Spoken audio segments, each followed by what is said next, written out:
Hello बच्चों, चलिए दिए गए प्रश्न को समझते हैं। यदि बहुपद x की घात 3 माइनस 4x का वर्ग माइनस 7x प्लस 10 का एक शून्यक 1 है तो इसके अन्य दो शून्यक ज्ञात कीजिए। तो चलिए सबसे पहले हम बात करते हैं मुख्य अवधारणा की। मुख्य अवधारणा के अनुसार यदि बहुपद px का एक शून्यक अर्थात बहुपद का मान या हल या मूल हम कह सकते हैं एक शून्यक k है या प्लस माइनस k है, तो x माइनस प्लस k उस बहुपद का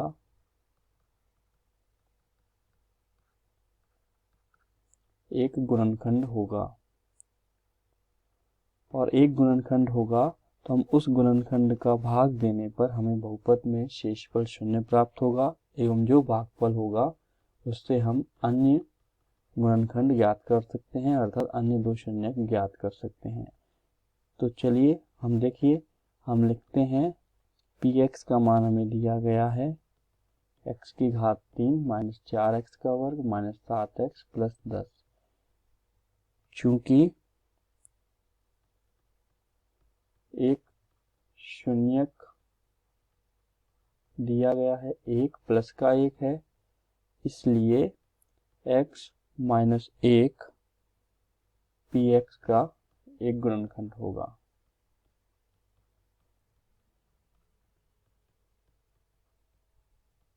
यदि यहाँ पर माइनस का चिन्ह होता तो यहाँ प्लस का ले लेते, उसके पीछे रीजन है।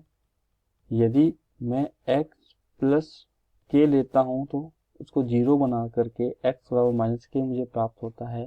यदि मैं x माइनस k बराबर जीरो लेता हूँ तो हल करने पर x बराबर k प्राप्त होगा। तो प्लस के चिन्ह पर हमेशा गुणनखंड बनाने के लिए माइनस करेंगे, इसलिए यहाँ पे हमने माइनस 1 लिया। तो चलिए अब विभाजन विधि से हम प्रश्न को हल करते हैं। तो विभाजन विधि से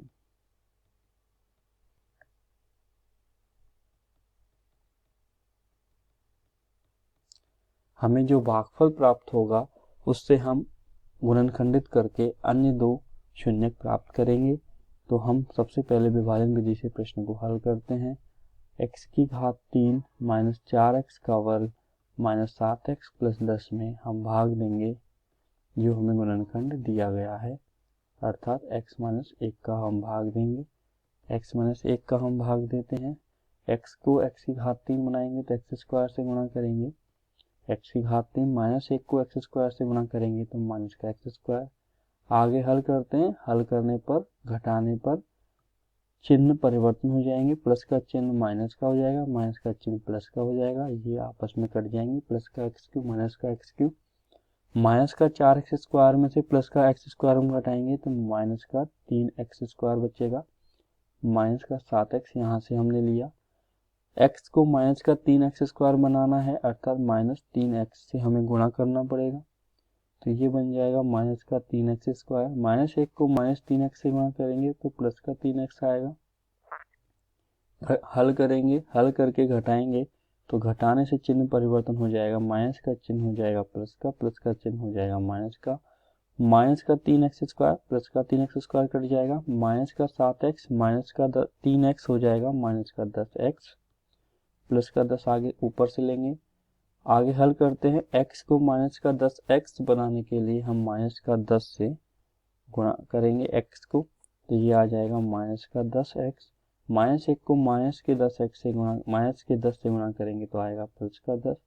आगे हल करेंगे तो हल करने पर हमें चिन्ह परिवर्तन हो जाएगा, माइनस का चिन्ह हो जाएगा प्लस का चिन्ह हो जाएगा माइनस का 10x प्लस के 10x कट जाएगा, प्लस का 10 माइनस 10 से कट जाएगा तो शेषफल हमें शून्य प्राप्त हो जाएगा। तो जिस भागफल हमें प्राप्त हुआ है इस भागफल को आगे गुणनखंडित करके हम शून्यक प्राप्त करेंगे। तो हम लिखेंगे x square minus 3x minus का 10, एक्स स्क्वायर माइनस का 3x माइनस का 10 हमें भागफल के रूप में प्राप्त हुआ है। इसको हम बराबर 0 करेंगे शून्य प्राप्त करने के लिए। क्यों लिखेंगे देखिए मैं बताता हूं आपको, क्योंकि px बराबर हमें दिया गया है प्रश्न में बहुपद x की घात 3 minus 4x square minus 7x plus 10, x की घात 3 माइनस 4x स्क्वायर माइनस का 7x प्लस 10। इसको हम लिख सकते हैं, एक गुणनखंड तो हमें दिया गया है x माइनस 1 और दूसरा गुणनखंड क्या हो जाएगा, x माइनस 1 का मैं x की घात 3 minus 4x square minus 7x plus 10 में भाग दूंगा तो क्या प्राप्त हुआ है, x square minus 3x minus 10, अर्थात मुझे इसको हल करने पर x बराबर 1 प्राप्त हो जाएगा। अब इसको हल करना है, इसको हल करने पर मुझे अन्य दो शून्य प्राप्त होंगे क्योंकि एक द्विघात बहुपद का हमें प्राप्त हुआ है। तो हम इसलिए x की घात 2 माइनस 3x माइनस 10 को बराबर 0 किए हैं। अब देखिए हमें माइनस के 3x को इस प्रकार गुणनखंड के रूप में लिखना है कि गुणा करने पर 1 गुना 10 अर्थात माइनस का 10 हमें प्राप्त हो जाए। तो देखिए हम इसको लिख सकते हैं एक्स स्क्वायर माइनस का 5x प्लस का 2x माइनस का 10 बराबर 0। माइनस के 5 को प्लस के 2 से गुणा करेंगे तो माइनस का 10 आएगा, माइनस के 5 में से प्लस का 2 हम जोड़ेंगे तो माइनस का 3 आएगा, अर्थात हमने गुणनखंड बिल्कुल सही लिए हैं। आगे हल करते हैं, x बेनिश लिया x माइनस 5 प्लस 2 बेनिश लिया x माइनस 5 बराबर 0, x माइनस 5 x प्लस 2 बराबर 0, अर्थात यदि x माइनस 5 बराबर 0 होगा या x प्लस 2 बराबर 0 होगा, यहाँ से आएगा x बराबर 5, इधर से आएगा x बराबर माइनस 2। तो हमें x के अन्य दो मान भी पता चले, x बराबर 5 एवं x बराबर माइनस 2, तो हमारे अन्य शून्य हो जाएंगे। अतः x के मान हमें प्राप्त हुए हैं, एक हमें दिया गया था, माइनस हमें 5 और माइनस 2 हमें अभी प्राप्त हुए हैं। तो हम कह सकते हैं दिए गए बहुपद के अन्य शून्यक, दिए गए बहुपद के शून्यक 1, 5, माइनस 2 हैं। यही हमें ज्ञात करना था। तो आशा करता हूँ आपको यह समझ आया होगा। धन्यवाद।